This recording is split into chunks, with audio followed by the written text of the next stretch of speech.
Hello दोस्तों, हम आपका अपने YouTube चैनल एग्ज़ाम डीजे पर स्वागत करते हैं। तो डेली की तरह शाम 5 बजे हम आपके लिए स्पेशल लेकर आ गए हैं।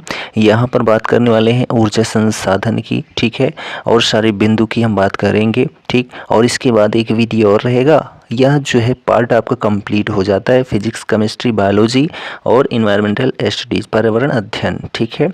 चलिए वीडियो शुरू करते हैं। फर्स्ट क्वेश्चन है ऊर्जा संसाधन से। ऊर्जा का एक पारंपरिक स्रोत क्या है? तो लकड़ी है। क्या है? लकड़ी। मार्च 2018 तक उपलब्ध जानकारी के अनुसार वह राज्य जिसमें नवीनीकरण स्रोतों का उपयोग करके 12.3 गीगावाट कुल बिजली उत्पादन करने की क्षमता है, तो कर्नाटक राज्य के पास, ठीक। स्वच्छ ऊर्जा प्रौद्योगिकियों के अनुसंधान में सहायता और परिनियोजन द्वारा समावेशी कार्बन वृद्धि में तेजी से कमी करने के लिए भारत और संयुक्त राज्य अमेरिका द्वारा सन 2009 में शुरू किया गया था पैक, ठीक है, पेस्को, यानी कि partnership to advanced clean energy, ठीक।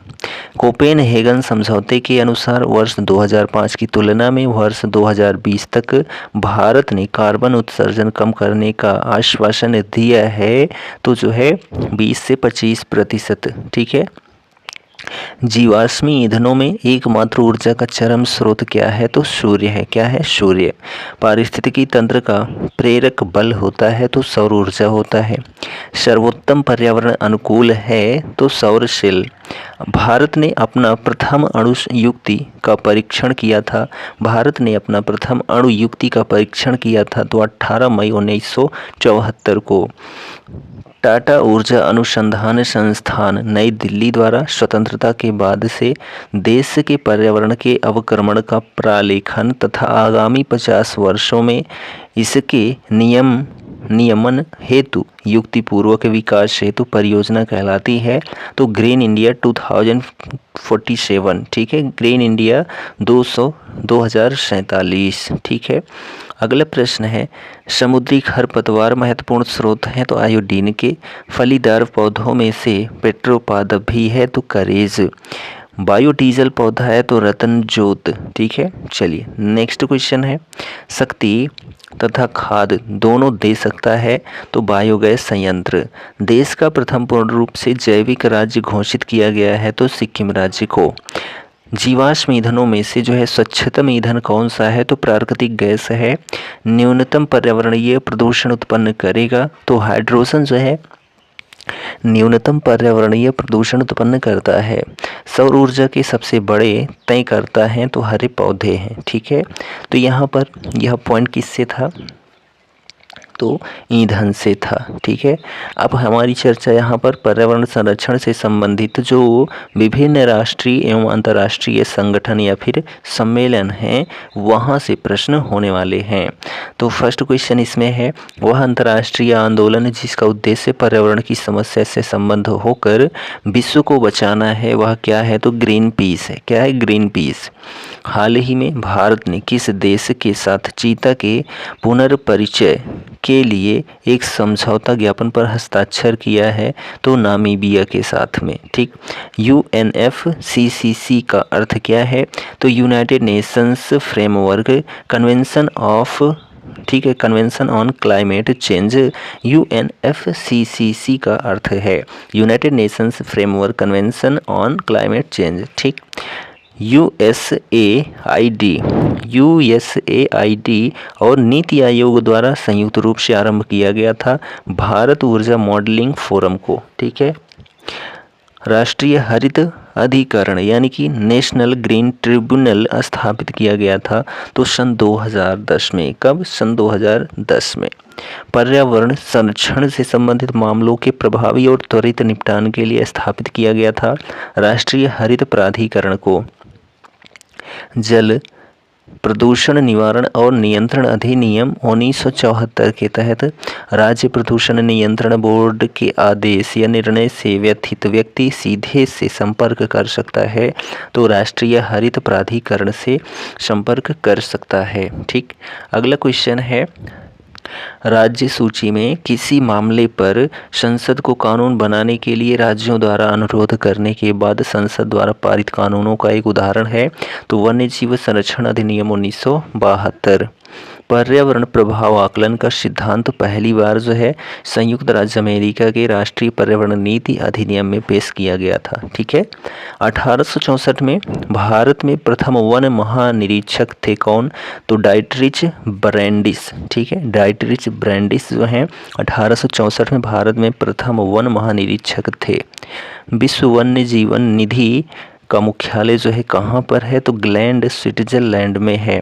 भारत में जानवरों, वनस्पतियों और कवकों की दुर्लभ और लुप्तप्राय प्रजातियों के दस्तावेजीकरण के लिए स्थापित एक राजकीय दस्तावेज क्या है? तो रेड डेटा बुक है। पर्यावरणीय क्षरण का कारण नहीं है, तो सहज रहन सहन का प्रतिरूप जो है पर्यावरणीय क्षरण का कारण नहीं है। ठीक। कार्बन क्रेडिट की अवधारणा उत्पन्न हुई है, तो क्योटो प्रोटोकॉल के अंतर्गत जो है कार्बन क्रेडिट की अवधारणा उत्पन्न हुई है। ठीक है। अगला क्वेश्चन देखिए, यहाँ पर है कि कूट भाषा में प्रश्न है, अधिनियमों के नाम हैं और पारित वर्ष हैं। तो वन्य जीव संरक्षण अधिनियम जो है कब पारित हुआ था? वन संरक्षण अधिनियम 1980 में, पर्यावरण संरक्षण अधिनियम 1986 में, वायु प्रदूषण निवारण एवं नियंत्रण अधिनियम 1981 में और जल प्रदूषण नियंत्रण अधिनियम जो है वह 1974 में पारित हुआ था।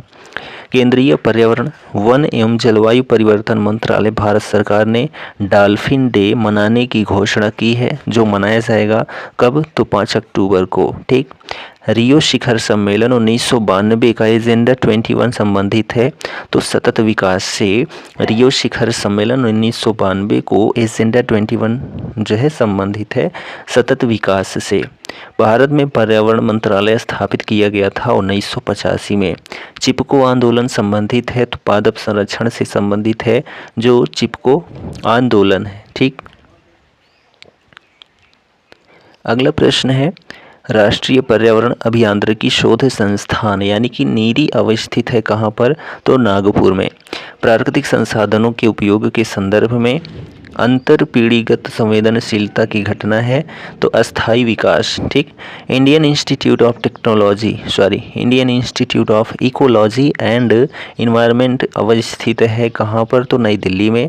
कूट भाषा में यहाँ पर प्रश्न है, एक तरफ समझौते हैं, एक तरफ विषय वस्तु है। ठीक है। तो देखिए कौन सा समझौता किससे संबंधित है? तो कार्टेजोना प्रोटोकॉल बायोसेफ्टी से संबंधित है। स्टॉकहोम सम्मेलन जो है अनवरत जैविक प्रदूषण से संबंधित है। मॉन्ट्रियल प्रोटोकॉल ओजोन परत से संबंधित है और क्योटो प्रोटोकॉल जो है हरित गृह प्रभाव से संबंधित है। ठीक। भारतीय वनस्पति शोध संस्थान कहाँ पर स्थित है? तो लखनऊ में स्थित है। भारत का वन्य जीव संस्थान स्थित है तो कहाँ पर? तो देहरादून में। उत्तर प्रदेश में वन महोत्सव सप्ताह जो है कब मनाया जाता है? तो 1 जुलाई से लेकर 7 जुलाई तक जो है उत्तर प्रदेश में वन महोत्सव सप्ताह मनाया जाता है। ठीक। अगला क्वेश्चन है कि विशेष जलवायु परिवर्तन निधि वर्ष जो है 2001 में स्थापित किया गया था। रियो शिखर सम्मेलन का संबंध जो है जैव विविधता पर सम्मेलन से है। रियो शिखर सम्मेलन। कार्बन शुल्क लागू करने वाला प्रथम देश जो है वह कौन सा है? तो न्यूजीलैंड है। संयुक्त राष्ट्र ग्रीन जलवायु कोष का मुख्यालय जो है दक्षिण कोरिया देश में है। कहाँ पर? दक्षिण कोरिया में। चिपको नारा पारिस्थितिकी की अस्थायी अर्थव्यवस्था है, गढ़ा था किसने? तो सुंदरलाल बहुगुणा ने। वह जो वनों के बारे में आम जनता की जागरूकता का जीवंत उदाहरण है उसको क्या कहते हैं? तो चिपको आंदोलन कहते हैं। ठीक। अब यहाँ पर हम बात करने वाले हैं जल संरक्षण की। ठीक है। पहला क्वेश्चन है, पीने के पानी का सर्वश्रेष्ठ उदाहरण जो है मापदंड है तो दूषणकारी तत्व से मुक्त होना चाहिए, खनिज पदार्थों से युक्त होना चाहिए, स्वादिष्ट होना चाहिए। यह पीने के पानी का सर्वश्रेष्ठ उदाहरण मापदंड है। जलीय निकाय में होने वाले प्रदूषण में योगदान प्रदान नहीं करता है तो ओजोन परत। ठीक। पानी की गुणवत्ता में गिरावट आई है तो गंदे पानी का सही से निपटान न करने की वजह से पानी की गुणवत्ता में गिरावट आई है।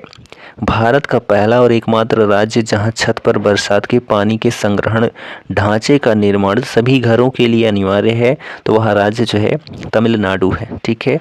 जल प्रदूषण की रोकथाम और नियंत्रण अधिनियम लागू कब किया गया था? 1974 में। ठीक है। राज्य प्रदूषण नियंत्रण बोर्ड को जल अधिनियम 1974 के तहत अपने कार्यों को करने हेतु सूचना प्राप्त करने की शक्ति प्राप्त है। तो धारा 20 के अंतर्गत, ठीक है, धारा 20 के अंतर्गत। अगला प्रश्न, गंगा नदी में प्रदूषण की समस्या के समाधान के लिए जनहित याचिका दायर की गई थी। तो MC मेहता बनाम भारत संघ, MC मेहता बनाम भारत संघ के द्वारा गंगा नदी में प्रदूषण की समस्या के समाधान के लिए जनहित याचिका दायर की गई थी। ठीक। संयुक्त राष्ट्र द्वारा पीने, धोने, खाना पकाने और उचित स्वच्छता को बनाए रखने के लिए अनुशंसित न्यूनतम पानी की मात्रा प्रति व्यक्ति प्रतिदिन है। तो 50 लीटर। ठीक। नर्मदा बचाओ आंदोलन से जुड़ी हुई हैं। तो मेधा पाटेकर जो हैं यह नर्मदा बचाओ आंदोलन से जुड़ी हुई हैं। ठीक। चलिए अगला क्वेश्चन यहाँ पर है कि कूट भाषा में प्रश्न है, आर्द्रभूमि है और राज्य है। टम्बाओ आर्द्रभूमि जो है सिक्किम में है, कोराडी आर्द्रभूमि महाराष्ट्र में है, अंसुपा आर्द्रभूमि उड़ीसा में है और यारलपट जो है आर्द्रभूमि मणिपुर में है। दूसरा जो कूट भाषा में प्रश्न है, एक तरफ झील है, दूसरी तरफ उनका स्थान है। तो सौज झील जो है कहाँ पर है? तो मैनपुरी में है। सेखा झील जो है अलीगढ़ में है। बखीरा झील जो है संत कबीर नगर में है और सरसई झील जो है कहाँ पर है? तो इटावा में है। ठीक। अगला क्वेश्चन है कि स्वच्छ समुद्री जल में सूर्य की किरणें अधिकतम जा सकती है। तो 200 मीटर की गहराई तक जो है स्वच्छ समुद्री जल में सूर्य की किरणें 200 मीटर की गहराई तक जा सकती हैं। आज की वीडियो का आखिरी प्रश्न है, जैविक मरुस्थल कहते हैं किसको? तो दामोदर नदी को जो है जैविक मरुस्थल कहते हैं। ठीक। अब यहाँ पर जो है हमारा जो अगला वीडियो होगा वह विविध से होगा, यह आखिरी पार्ट बनता है। ठीक है। किसमें से? तो जो ये साइंस से संबंधित पॉइंट्स हैं, भाग हैं, फिजिक्स, केमिस्ट्री और बायोलॉजी फुली कंप्लीट है। कंप्यूटर का भी वीडियो आपको मिल चुका है इसी सेशन में। ठीक है। और उसके बाद जो है एनवायरमेंटल स्टडीज पर्यावरण अध्ययन यह भी आपको मिल चुका है, वही चल रहा है और यह लास्ट वीडियो नेक्स्ट डे होने वाला है। तो वीडियो कंटेंट आपको कैसा लगा कमेंट करके ज़रूर बताएं। चैनल पर नए हैं तो चैनल को सब्सक्राइब जरूर करें। हम मिलते हैं अगले वीडियो में, तब तक के लिए Jai Hind, good bye and take care.